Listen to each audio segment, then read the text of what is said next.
Hello, LAWsome listeners. Matt Smyers and I just came off of a great discussion with David Arato with Lexicon Content. They service law firms and agencies in particular across the country, helping them build out content strategies for their websites. It's something that we know well. This was a fascinating conversation because primarily we're in an age of change right now in digital with the AI landscape and how content is evolving. This is a must listen if you're doing anything related to content marketing right now in the legal space. Yeah, so I think what jumps out at me, and you touched on it, is as fast as everything is changing and AI is impacting the content world as well. David's got some great insight as to how can you stand out in this ever-changing, rapidly changing world with AI content being such a big factor at this point. And he comes back to a common theme in one word, which is authenticity, right? And some of the marketing principles that we talk about with our clients all the time that have been around for ages, being authentic and true to who you are as a lawyer and having your own voice still resonate and can provide you with a competitive advantage in a time when it feels like, content is almost becoming a commodity. Hello, everyone. Welcome to another LAWsome episode. I'm your host, Tanner Jones, along with my co-host, Matt Smyers. Today's episode, we're talking with David Arato. We're going to cover why most law firm content falls short and what the top firms are doing differently today. So welcome to the podcast, David. Hey, Tanner. Thanks so much for having me on. Very happy to have you. And as you well know, we have the privilege of speaking with a lot of entrepreneurs in the legal space every single month with the LAWsome podcast. And where we like to often start is around the origin. You founded Lexicon Legal Content back in 2012. So can you... Officially, yeah. Okay. Maybe you speak to the origin of that. What inspired you to start the business to begin with? Sure. I graduated law school in 2009, and during bar study, I actually started writing content for digital marketing agencies in the St. Louis market on a freelance basis. And during that experience, I realized that there was a huge market for this type of content writing, and no one at the time was really marketing themselves as a qualified law school graduate JD writer. And I realized that there could be an agency servicing agencies with huge content needs. So we started doing this, and 2012 is the origin of Lexicon Legal Content, but we were doing this, me and a small team were doing this from 2009 on. What have you seen in terms of the evolution of content? Obviously, being in the business well over a decade now, I suspect you've seen some change. Can you speak to what has evolved? Absolutely. There have been content trends. I remember when we first got it started, we were just blasting out 500-word blogs on any topic you can think of in various practice areas. And it was volume over quality. And I've seen these trends come and go where, like, 5 years ago, we started doing 6,000 word practice area pages for personal injury law firms in very competitive markets, Los Angeles, New York, Dallas, right? That's changed again to shorter, more snackable content, so to speak.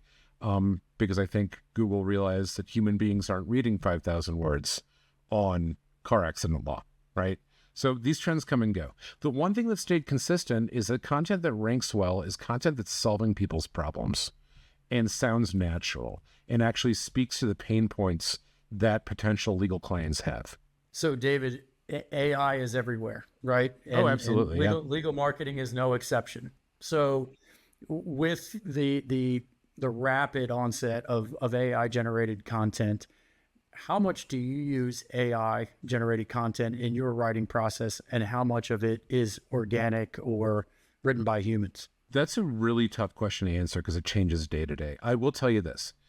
2.5 years ago now, I guess almost 3 years ago now, when I first played with ChatGPT, I remember it was right around Christmas, taking some time away from work. I looked at my wife and I was like, well, I got to go take the Colorado bar exam. I'm not licensed here. And I was like, because I have to go practice law because this business is over, right? I was like, we're screwed. That is not what occurred. AI has allowed us to create content, better content, more quickly and at scale for law firms. But the reality is that if everyone's using these tools and putting very little human input into the tool, everyone's getting the same quality of content out of it, and none of it is going to rank. It's all middling, generic content, frankly, that Google's going to ignore. I was actually reviewing their search quality rater guidelines yesterday to see what was new because it came out with a new iteration of it. It's clear that content that ranks well and content that Google wants to surface should add something to the conversation. And it's an inherent quality of these large language models that it's trained on existing data. So if you're asking for 1,000 words on what to do after a car accident content on a blog on what to do after a car accident, you're going to be getting content that looks a lot like everything else out there. And as a result of it looking like everything else out there and not adding anything new, it's not going to rank well. I'm being really long-winded about this. We use AI in our content creation process. We use it for ideation. We use it to rewrite. So if we're doing several blogs for a law firm, we write the call to action 10 different ways. We'll use it for that kind of thing. We'll use it to outline content. But fundamentally, like, it's just an initial first draft of what we're doing. And then we have people come in, optimize it, add local flavor. And this is manually done, adding information about the firm, making sure it aligns with the firm's voice. So AI has allowed us, again, faster, it's brought costs down for our clients.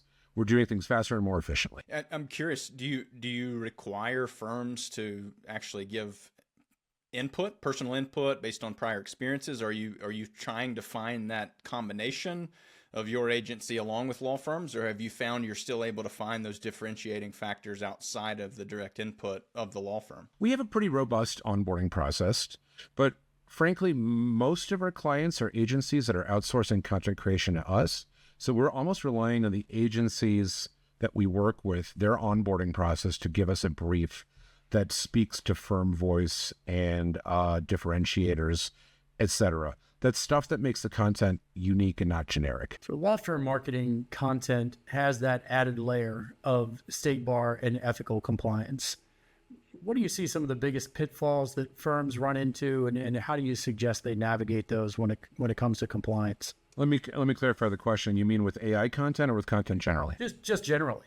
Yeah, I mean, it's an added layer, right? To writing for lawyers, you have that added layer of state bar compliance, ethical compliance. This is the reason we exist as an agency, being led by people who have gone to law school, by attorneys in our leadership, most of our writers have their JDs as well. It's, to some extent, the pitfalls when you're working with a generalist copywriter the problem is that the copywriters often don't know what they don't know. For example, people don't know to think, can we say the word expert? In most industries, you can call yourself an expert. I'm a legal marketing expert, right? Like there's no body regulating the use of that terminology. In legal marketing, content marketing, or marketing generally, you cannot call yourself an expert or a specialist in most jurisdictions unless you've been certified by the state bar. So you need to make sure that your marketing team knows what state you're in and what those rules are. There's also stuff like subtly unintentionally implying the guaranteed outcome.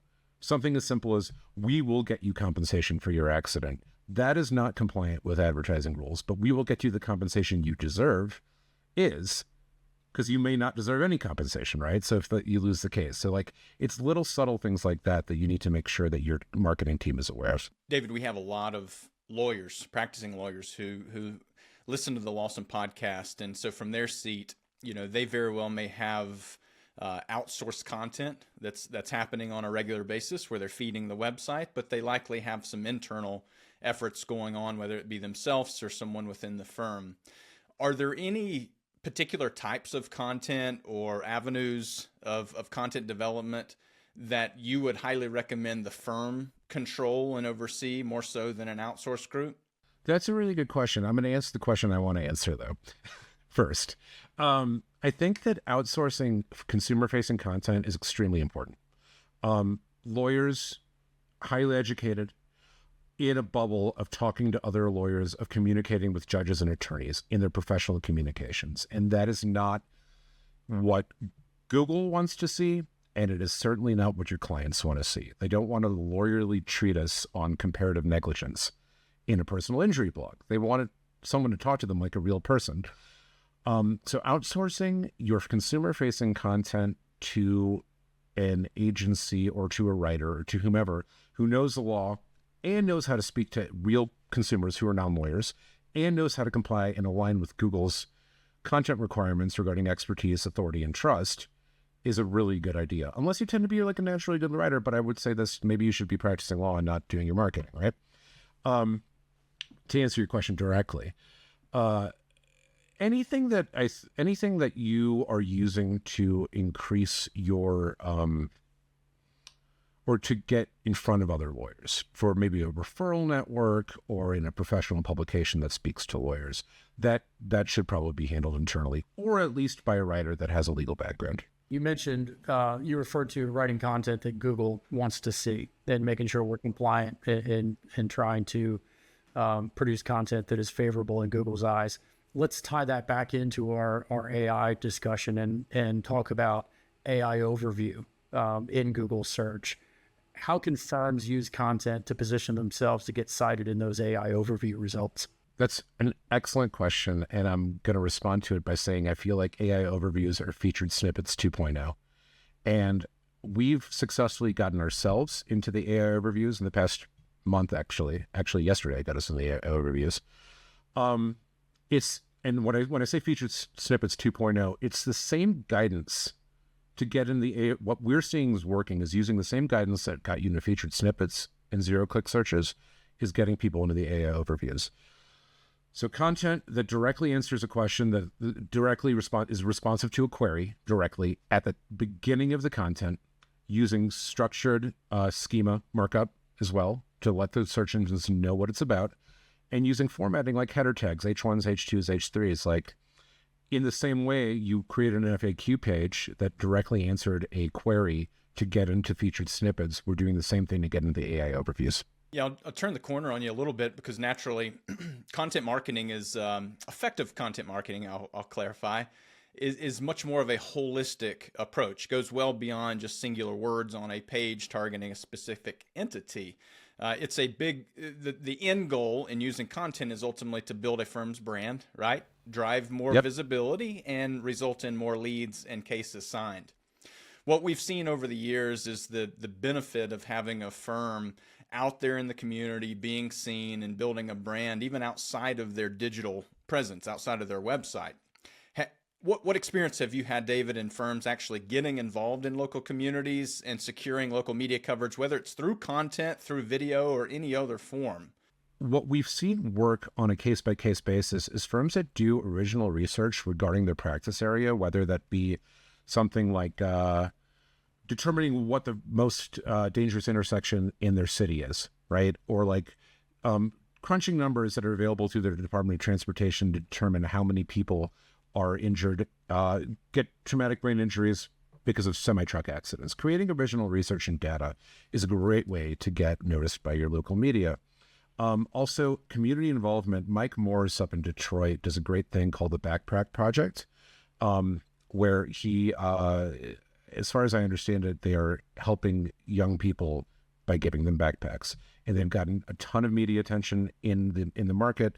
It's really great both for goodwill in the community, but it's also got marketing, like digital marketing benefits in terms of creating a very high quality backlink from a media source to the law firm. Do you have one big prediction for us, David? A big shift in legal content marketing over the next 3 to 5 years? Sure. I think you're going to see authenticity win. Especially everyone's using AI. Let's just be honest. Like that's what's happening. People are using AI to create content.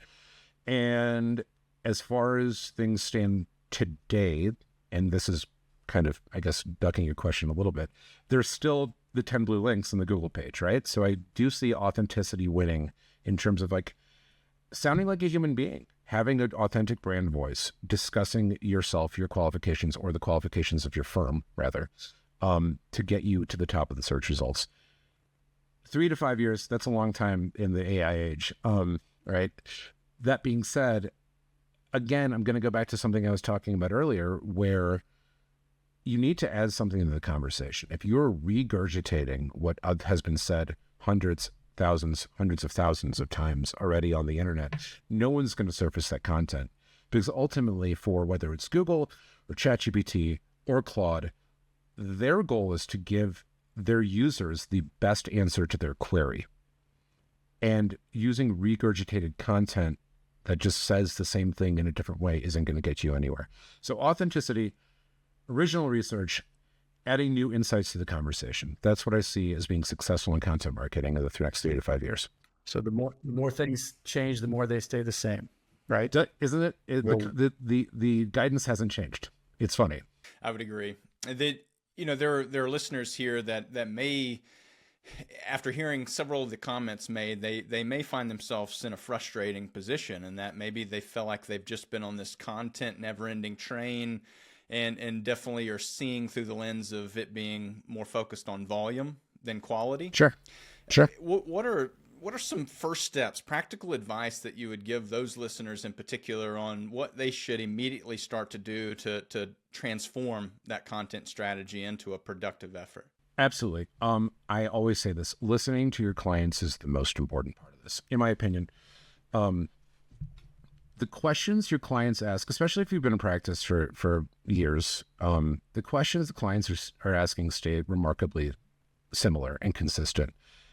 Whether over the different practice areas, car accident victims want to know who's going to cover their medical expenses, right? If you're facing a DUI, you want to stay out of jail, and you want to know what can I do to do that, or what can I do to make this case, to get this case dismissed. These questions remain the same because these are human beings with real pain points that they're struggling with in a legal situation, right? So I think cataloging the questions that you've heard from your clients over and over and over again throughout your years of practice, and creating content that directly answers those questions is the best place to start. Because if they're asking you those questions in person or via email, you can bet there are people out there who are looking for legal help that are using those same questions and dropping them into Google or ChatGPT or Claude. And if you've got content that directly answers that legal question, chances are you're going to get surfaced. And if you can connect with the client through your content, they're going to pick up the phone and call you. David, what's the best way for our listeners to connect with you? Oh, absolutely. You can reach me directly at david@lexiconlegalcontent.com. That website is www.lexiconlegalcontent.com. And we're on Twitter, we're on LinkedIn, we're on Facebook, we're on Instagram, and we're very, very responsive. Thanks again for making time to join us, David. Yeah, my pleasure, Tanner. This was great.